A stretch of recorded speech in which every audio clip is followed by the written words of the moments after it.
If you take it as fighting terrorism, dealing with environmental issues, dealing with the positive and negative aspects of globalization, looking at how to help with democratic movements in other countries, dealing with the proliferation of nuclear weapons, dealing with drugs and pandemic diseases. Just by nature of what they are, you have to work in partnerships. And so I would really advise very quickly showing some humility, going around and looking for rebuilding international institutions and partnerships. Talking about international institutions, one of you were the US's ambassador to the UN for 4 years, and those were incredible years. Reading about them, your numerous battles, and there was a point where you mentioned political will, and as well as the capacity and funding to do some of the things that you felt that the UN should be better positioned to do.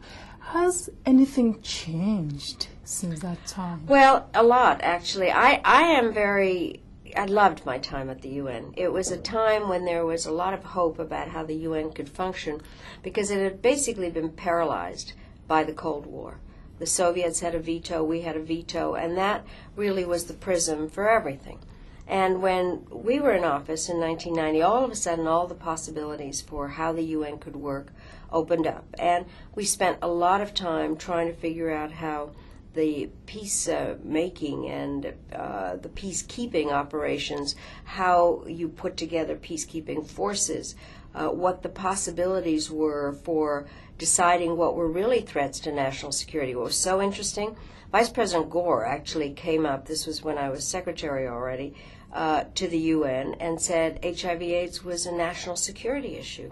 That what happened in terms of the destabilization that came from the large numbers of people who were dying was a national security issue. So we began to look at how to really use the UN. And I think a lot of that has also gone backwards, because the Bush administration named somebody, John Bolton, up there who hated the United Nations. And therefore, not enough support has been given. The UN needs to be reformed, there's no question. But it can only be reformed by the goodwill and political will of the nation states that are still the major portions. Right. All we have said earlier is about choosing the right person into the presidency at any country. In 1999, you were in Nigeria, in Abuja, and you gave a beautiful, evocative speech about, Nigeria's potentials, the hopes. You read the hopes of Nigerians accurately. 8 years down the line, you were also back in Nigeria, and you saw the elections, and so on and so forth. Well, it's interesting. We were talking about the UN earlier. For so much of the time that in the 90s, Nigeria was missing from the picture. Under military dictatorship, and it was not possible to really, this incredible country that with huge and wonderful people that are very dynamic and obviously a potentially rich country was missing. And then it came back with President Obasanjo, that we thought was really going to be a truly remarkable leader. And as you said, I went a number of times. I think that while he was a remarkable leader, he in fact had the issue that happens to a lot of leaders. He didn't want to give up power.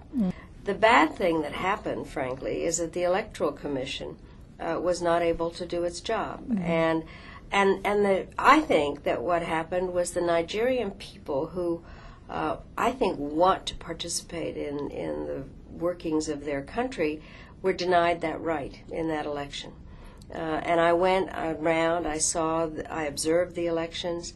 I think they were flawed. They were seriously flawed. But what has been interesting, and when I just went there for the elections, is there is a vibrant civil society in Nigeria.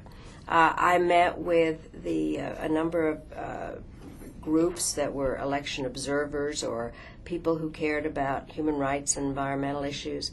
The judges, the whole judicial system really was independent and working. I went and I met with leaders of the Senate. So it was very interesting because there was a vibrant society.